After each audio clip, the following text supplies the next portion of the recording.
एक गांव में नमक का व्यापारी रहता था। उसके पास एक गधा था। व्यापारी रोज अपने गोदाम से दुकान तक नमक ले जाने के लिए गधे का इस्तेमाल किया करता था। वह नमक को बोरी में भरकर गधे की पीठ पर लाद देता और उसके साथ साथ चलता हुआ दुकान तक आता था।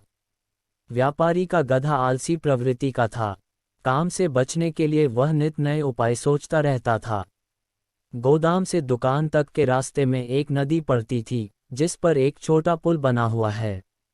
एक दिन नदी पर बने पुल पर चलते समय अचानक गधे का पैर फिसला और वह नदी में जा गिरा। नदी के पानी से नमक की बोरी भीग गई। जब तक व्यापारी ने गधे को पानी से निकाला, तब तक बोरी में भरा बहुत सारा नमक घुल चुका था। गधा जब चलने लगा तो उसे बोरी का भार बहुत कम महसूस हुआ और वह खुश हो गया।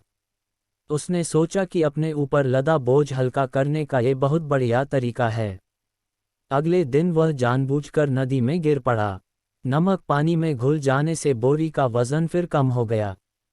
उसके बाद से वह हर रोज ऐसा ही करने लगा।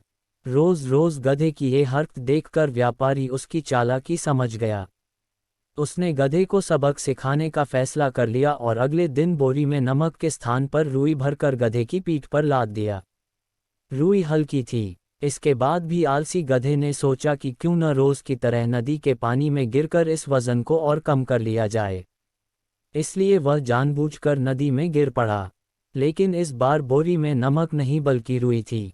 पानी में भीगकर रुई का वजन कई गुना बढ़ गया। गधा जब उठकर चलने को हुआ तो इतने भारी बोझ से उसका बुरा हाल हो गया। उस दिन के बाद से उसने कभी आलस न करने का निर्णय किया।